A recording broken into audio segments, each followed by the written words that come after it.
to Gems of Arabia. It's a pleasure and an honor to have you all here at our Ethereal Echoes special episode with our celebrated international artist, Marina Fedorova. Thank you for making all of this happen, and thank you for being here. Thank you very much. We also have artist extraordinaire, one of my personal favorites as well, Lulwah Al Homud. Welcome. It's lovely to have you here with us. And Fida Baddour, really a force in the retail industry in Saudi, single-handedly kind of revolutionized many international brands, from Chanel to Bulgari to Tiffany. And now we're talking with Fida on this incredible concept store that we have here, Moksyz. Yeah. So thank you for having us here. Thank you very much for being with us. It's a pleasure. Marina, tell us, with the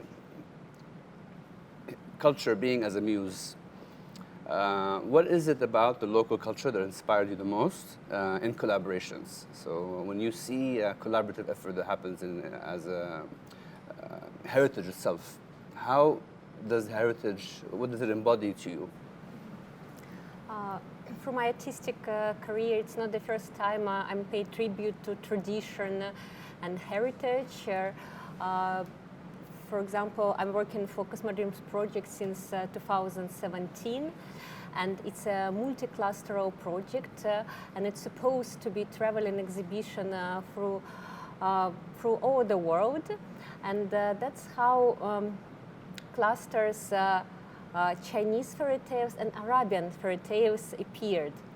I'm studying carefully traditions and legends before I start my creation. Saudi Arabia was a terra incognita for me. And of course, when I started to learn about it, I was surprised, I was excited but by such places as, for example, Alaula, which I find cultural and artistic most exciting location in Saudi Arabia. Unfortunately, I didn't visit it yet, but I watched videos and photo reportages, and it's really in my dream list right now. And it's an amazing place that has like Martian landscapes, mountains, and black plateaus and oases, and especially these architectural elements that were preserved.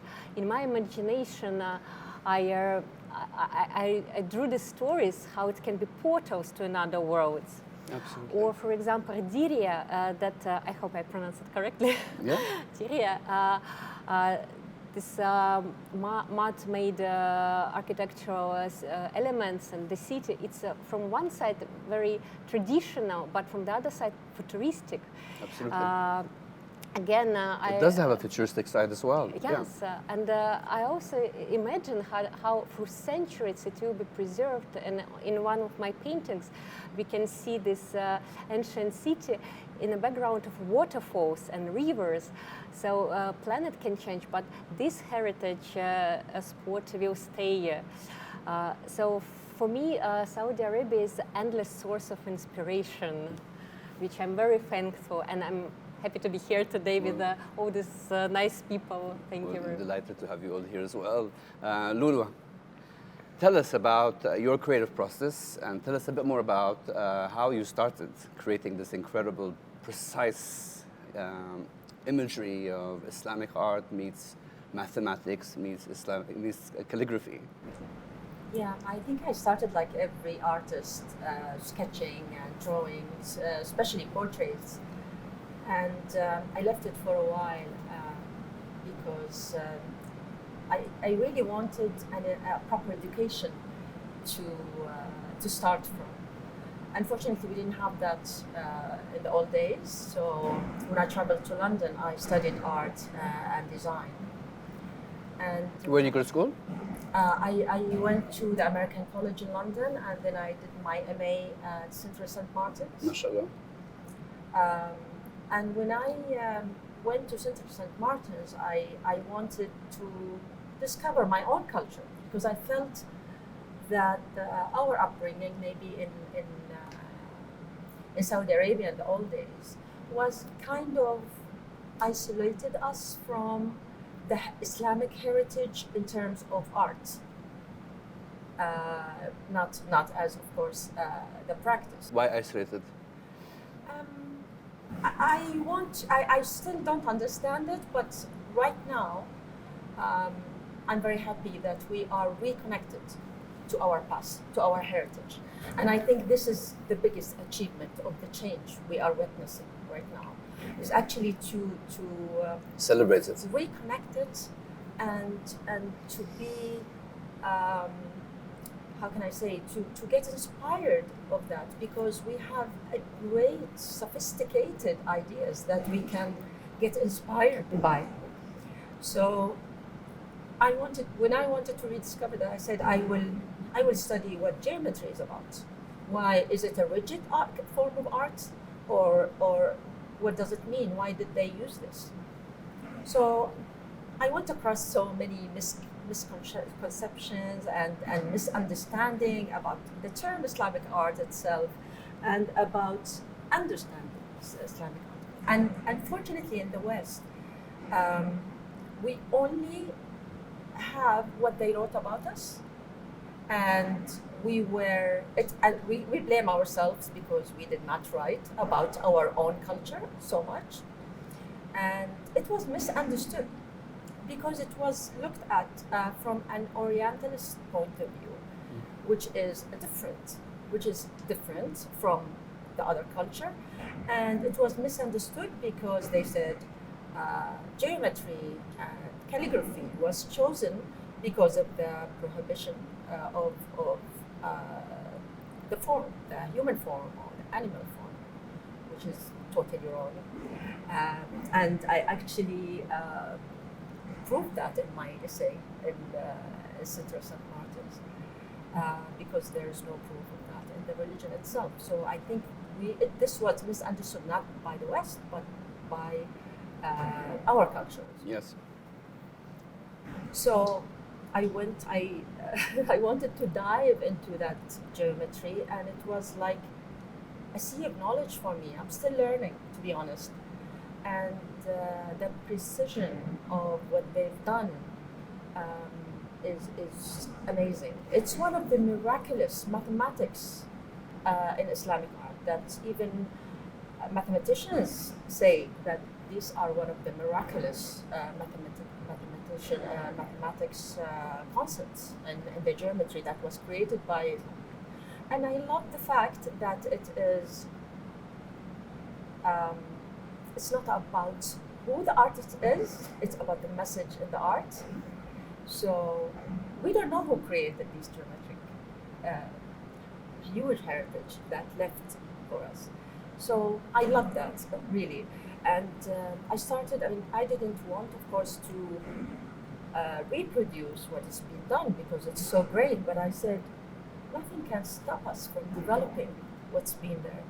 So I started to develop as an artist the relation between calligraphy and geometry, and there is a very, very deep relation between the two.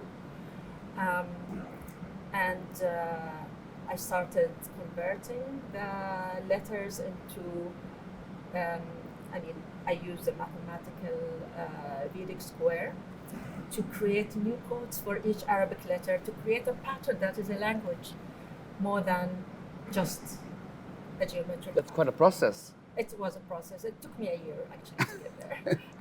Impressive. Very impressive. We're talking about our passions, we're talking about the effort, we're talking about things that inspire us, but we also have to have the business acumen, and we have to have the know-how of how to position it. And who better than Fida to kind of let us know, give us a bit more information about your experience in the retail landscape and Moksyz as well. Yeah, of course. But before going there, I was very much inspired by both artists here on the panel, and listening to both of them and seeing how they did not know each other before personally, and they say things that connect very much. I guess artists first connect, talking about the land of inspiration, now a new, very inspirational thing, Saudi Arabia and the Arabian land for her, Marina, and talking about people don't know us as much as we wanted to know us because we did not write much about them. So now it's I can say, a land of opportunity for those who want to get inspired. Our land here in Arabia or in other Middle Eastern places where we were being portrayed in some cliche, while it is a great source of inspiration that we have. Absolutely. And again, talking about the evolution in art and inspiration, for me, I can say inspiration is a kind of evolution for everything. That's how we grew. If it was now, Lulwah was talking, she took mathematics and mixed it with calligraphy and made art about that. That's a kind of evolution, like you mix two colors and create a new color out of it, and that becomes something to take it further to something else in the future. Maybe our children and our grandchildren which take those spaces and make it an evolution to go somewhere else also, which is amazing. That's same in the retail business, where we tend to see what was working, how is the past, and how we make it into a nice evolution to create a better experience for clients, for people who want to get inspired from retail, because each piece you go and see in a store, in a retail store, is an artwork at the end. Someone put their thoughts or their creativity behind to create it and made it so as an artwork. So when you go and browse in the store, you're browsing an art gallery under the name of X brand, but it's pieces of art. And from here came Moksyz, and where we are today in this beautiful space. Thanks for accepting being our space, being your platform to explore Marina's art. Thank you. Thank you too. Creations. And this space, when we start thinking about it, we had time. In fact, from a busy retail time, I guess COVID gave us time to reflect and think. To everyone. So we took time and see how we can take retail to a different level, knowing that yes, major brands are there, are strong, and they have the capacity to invest, to get known. However, how we can attract people to come into a different kind of retail store and live a nice experience. And nurture artists as well. At the same time, how we can bring artists and creators that don't have the maybe financial capability of investment to showcase or to promote their art. And there are a lot, as you might know, Lulwah, lots of people must have the talent but cannot express them for different reasons. And this space is a space where we get in touch with local artists in Saudi Arabia, because we have the same space in the United Arab Emirates. But here in Saudi Arabia. How long has this space been open now? We opened in February this year, so almost 6 months, 7 months. Okay. We are still in the stage of working it out and putting the direction we wanted to go, which should start by January, so in 2 months. And we are collaborating with young Saudi artists, designers, or artists in different fields to showcase them in a different way. So making the merge between art and fashion and retail. So from one side, the client entering this space would discover not only beautiful creation, but a total beautiful environment curated by like-minded people. So if it's an artist, or it's a businessman, or a fashion designer, or someone else. So the idea is to come and discover beautiful things in a nice atmosphere. Well, hats off to you for this fantastic space, which we're very proud of. And behind me, you have a dress that is designed by Yusuf Akbar. And tomorrow we'll be having a demonstration where Marina will be showcasing her art on the dress itself. So it literally embodies the marriage between art and fashion, and in particular international art with Saudi fashion. So I think that this is reiterating the movement that we're all creating, and I'm very excited about this. Thank you for giving us this opportunity. So speaking of some of your very iconic pieces which you have created, especially in particular the one that's in Al-Ihsa. and there is. How did you choose Al Ihsan? What is your process of selection? I understand that it represents and embodies the idea of an oasis in the desert. But care to tell us a bit more about, we're Gems of Arabia, and we talk about the gems that are also landscapes and locations. So how did you come to terms with that yourself? Yes, as I already said, Saudi is full of surprises for me. And before, I knew only that Saudi is the driest country in the world, almost with no rivers. And to learn about Al Hasa oasis was for me like a miracle, that in a center of the desert it could exist such a miraculous space with I think almost 2.5 million palm trees. And I know that it's something very special. When rain drops and penetrate the ground, it stays there like aquifers, which gives water to the palm trees, which I found absolutely exceptional. Of course, such a place could not leave me untouched and inspired for several creations. So here in this exhibition, there are several artworks that inspired by this place and dedicated to oasis. For example, it's green dress where I choose to locate a beautiful Yusuf Akbar dress among the palm trees. Very Saudi green as well. Green, you capture the right yes, color. Yeah. This emerald green, it's very symbolic for Arabian culture. Absolutely. And another creation which I think a central one, it's a palm tree lady, which will welcome us in the entrance of the exhibition. The sculpture. Yes, sculpture. Yes, that you have at the main entrance. You have a sculpture, and the sculpture is an inspiration of Al Ihsa as well. I would say it's like a main point, and it's the main item of this exhibition. Yeah. I just wanted to say that I'm not maybe professional. Of course, I don't know as well as you Arabic history and tradition, but it struck me that, and I was again surprised, as you said, that a lot of things are very unknown for us Europeans about Islamic art and history. That in the pre-Islamic time, it was three goddesses. And one of them was Al-Alat, and she was a goddess of fertility, love, and nature. And for me, somehow, this oasis and this goddess, they become something like together, something emerged, unique. And that's how this sculpture was born.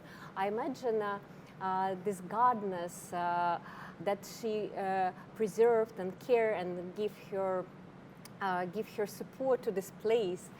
And also I discovered that Al-Alat, she was mostly represented in white color. That's why I also choose a white color for my sculpture.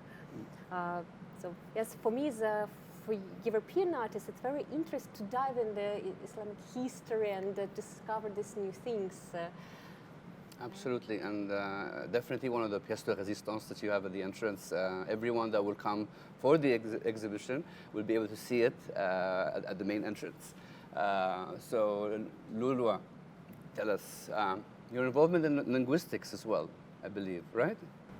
I know. Yeah? There is... Maybe there's a link, maybe? There is, yes. I mean, definitely, your work speaks for many different regions. But when you are in the process of designing, it's very much relevant to Arab culture. But at the same time, I feel like it has appeal, and international appeal. How does one achieve that cultural resonance when they create something locally with Islamic influence, Arabic influence, but at the same time it has such an incredible appeal internationally? How does one achieve that? Before I answer that question, I must say, I mean, after you said that Saudi Arabia is full of surprises, it's full of surprises to us as well, Saudis, because we are discovering also our country. I mean, Al-Ula is new to us, and when I went there, it was really magical. And to answer your question, it's almost like we are rediscovering our culture. Everything. everything. And I feel really proud every time I see something that I haven't seen before. Yeah. And I say, I'm so happy to live this period because I'm witnessing, that change. I'm witnessing, these discoveries that has not been there for us before. Yes. It's a really amazing time. I love, how this brought us together because we're speaking a universal language. Art is a universal language. Fashion can be a universal language. And this is why my art maybe was appealing also to different cultures.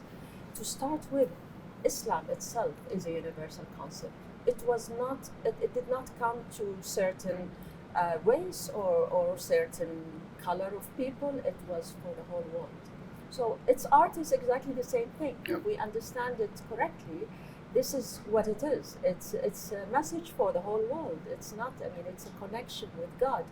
And it's a connection with the creation itself. Yes. To find yourself in this whole creation.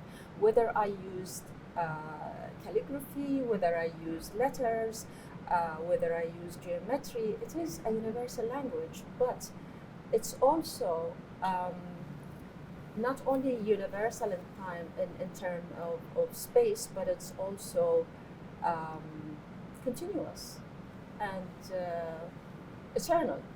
It's an eternal language as well. And it's also about changing perception. It's about changing the narrative and showcasing that something classic or something that appears to be primitive can also be very progressive and modern.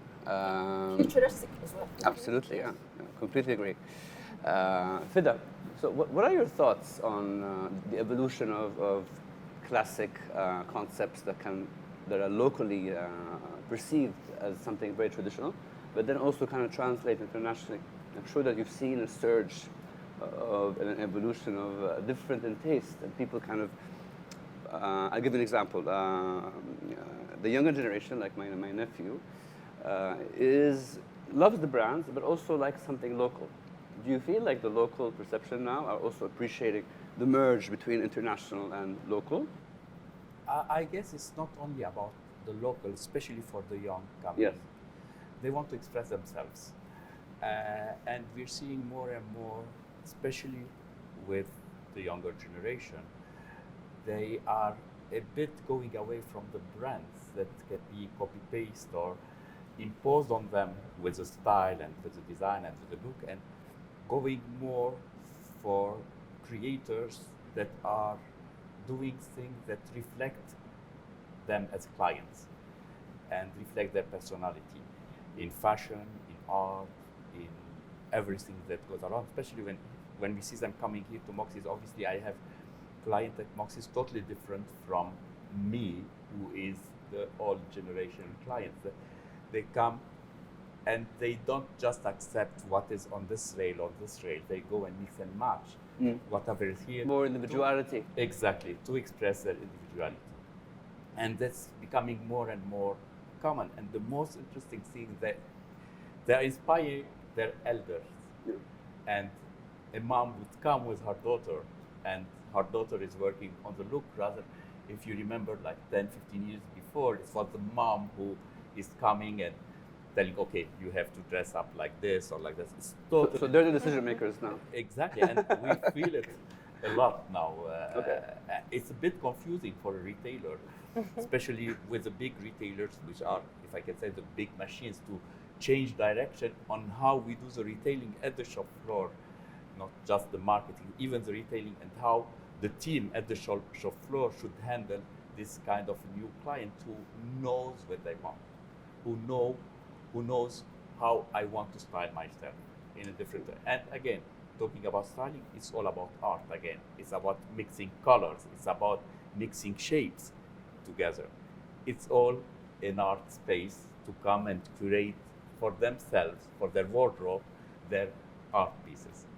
And in case everyone is aware that the Ethereal Echoes is this movement. This is what it's creating. It's creating a merge between international artists and local fashion designers. So I was just looking at this VR of Yusuf Akbar's dress, and it just kind of reiterates the fact that it's very much Saudis also has a very youthful side, and a huge portion of the community in Saudi is under 25. So we're talking about a very progressive, modern way of approaching retail art that is expected, and I'm really excited to see what's to come for the exhibition as well. Moving on to Marina, there's one incredible VR movement that's been created. When you're going from the art, actual art, to the canvas, and then into VR. And that whole process and transition, obviously, with Cosmo Dreams and with Ethereal Echoes, what you are creating is a merge between your actual art and taking people being able to go into the world of your art through VR. How does this transition happen? What is the creative process for that? I mean, I know it's difficult enough to create the actual art itself, which is incredible, but what about the other part? Actually, for me, it's easier to create traditional art or on canvas. Okay. Yes, digital tools, they meant to bridge actually younger generation with traditional art. Yeah. Unfortunately, what we see right now in Europe, I notice, which is very different, for example, from China or Eastern world, that people, they're losing interest. Unfortunately, art becoming out mode. And to attract young generation, we find this trick to show art through the screens of their phones. Yeah. And maybe then they will pay attention to oil on canvas painting. But for me, it was also appeared like a new tool in my palette, and I changed my perception of it. Before, I considered myself as very conservative artist, but at the end, I found that the digital, it's very nice new tool that helps to express my art better. And of course, the process itself is very different. When I'm working on my painting, it's only my responsibility. I'm the only one creator. When we are doing AR and VR, it's more teamwork. And it reminds me like a movie creation. I'm doing sketches, I'm writing script, then we create in 3D models and do animation. It's a teamwork. But I'm still trying to keep my idea as close as possible. And for me, it's a way to show my inner movie to the audience, because art is very subjective, and everyone can have its own perception and its own imaginative world. So for me, it's just a way to share more what in my head. Absolutely. For people to go into your universe. Exactly. And make them sense art through a different lens, and this is basically what the work is all about. And yes. You literally get to go into the world of the artist. I can't tell you the reaction that I've had from so many people just from a few snippets that we've had on social media. And one day maybe you can also look into creating this, coming into this world as well. But I understand. What do you believe about the teachings of heritage through art? I believe that you're a beacon of that, in the sense where your inspirations and what your work represents is everything that relates to heritage. How can you ensure that academically? How can you ensure? Is there a way that this legacy of yours can continue? What do you advise artists? What kind of steps do they need to take? Because obviously not everyone has this emphatic and passionate first sight, because it's quite a difficult art movement to create. But how would you encourage it? Do you mean encouraging academic learning? Teachings, yeah. Yeah. I believe in education so much, and I believe that even exhibitions are educational. I believe that when you go to a museum, is educational, but it has to start also from an early age at school. I know now they are including, they have included me also in the curriculum of art education in Saudi Arabia and other artists as well, which is a great thing to do. It's just about, at least introducing these. You say it in a very modest way. Thank you. I mean, if art doesn't keep us modest, it's useless. Really. That's amazing. It's about the message in the art. It's not about me as a person, because at the end of the day, it's what I leave behind. It's not me. It's the art that will stay behind me. I live temporarily in this world, and my art is gonna stay much longer than me. The message in my art is gonna stay much longer than me.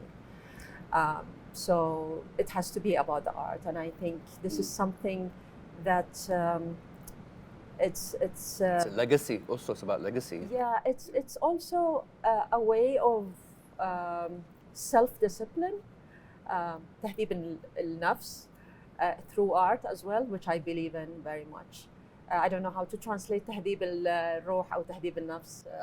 Discipline of I mean, discipline, yeah. Self awareness of what you're doing, yes. Yeah. And I'm happy to find actually that kind of art that really changed me from deep within. And I think that is the best thing that ever happened to me through my research and through my art, that I learned what people leave behind is actually much more important than the people themselves. We go back to education. I think education is very important. As I said, the most important thing about art and culture is that it brings people together. You find a lot of similarities away from politics and away from everything else. Through culture, you find that we have the same ideas, we have the same background when it comes to, there are a lot of similarities in so many different cultures, no matter where you go. I mean, I found similarities in Japanese art, I found similarities in Western art, and it's basically the same message. People are trying to express what they believe in, what they feel, and we are, as human beings, are the same at the end. So I think education is very important because it really dissolves that space between us and other cultures. And also it makes people understand who made it in their country and why they made it and what they added to their art, what's new in their art. So yeah, I believe in education very much. Well, I mean, there's definitely a legacy there, and as you mentioned, art is definitely a universal language that many relate to, and passion comes through with it. Speaking of legacy, speaking of making a mark and bringing communities together through art, through fashion, what kind of legacy would you like to leave, Fida, with the retail experience that you have created over the years? Because many are aware also, but Fida will not tell you, but the experience that he has had, and he has also been a mentor to many of us in the retail field, working with Chanel and Bulgari and most of the LVMH groups. And when Saudi didn't have an ecosystem, didn't have this kind of vision. So I just wanted to point that out, that we've learned. He's been a great teacher to all of us. But what is it that you think an important element that can be left in the retail environment when you apply it to the local narrative? What will differentiate us from the rest of the world? First of all, in terms of retail, lots of people, when they think about retail, they take out the creativity side of it. Believe me, I struggled much personally because I started my career in communication and marketing, and when I wanted to move to retail, not everybody was convinced that a marketing person or a creative person could become a commercial person, which personally I was convinced that yes, it can be, because everything needs creativity. Yeah. Everything needs the other side of the brain. And And they have to go hand in hand. And they should go hand Yeah. in hand, because if you don't have the creativity, we would have stayed, as far as I know, back in the 80s, selling items from behind the counter like we do in a pharmacy today. So if there were no creative people to create client experience, adapt client experience to the time where we are living, regardless how old is this person, he has to put his feet in the shoe of a client and see what today the client wants, and they creatively make the strategies and the retail space adapted for that. What I would love to have in the future is, well, I always want to work with creative people in terms of retail, and I always enjoy the time I talk, or if maybe I teach or I mentor in a way or another, those young creative people to understand the importance of putting the commercial side to the creative side. Of the camera, we were discussing with Lulwah the subject of being creative doesn't mean you shouldn't be commercial at the same time. Artists, whatever kind of art they are doing, should survive and should feel the success of their creativity monetized in a way or another. And to do that, they have to have from one side their creative side, and from the other side their commercial and business side. Absolutely. Okay, in order to be able to present their creativity and their creation to the public, or else it would be like a beautiful woman locked inside a room and is not going outside for people to discover her beauty and to go more social. Okay, so that's the role, the commercial role of the artist, to bring its work outside in a commercial way and to make it available as much as possible to its own public.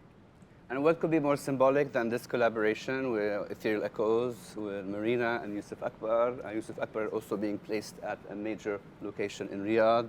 And thank you, Marina, as well. And thank you, Fida, for making it happen.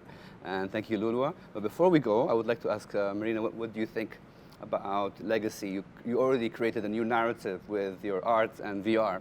But what would be your idea of successful cultural approach, and what is legacy to you? Like, what kind of legacy would you want to leave with your art? Speaking about cross-cultural collaboration, Yeah. I would say that it's very important for us to be mind open and not to be too afraid to dive in another culture. And for me this experience, it was quite new but very exciting. Yeah. I would say my first collaboration with a fashion designer. Yes.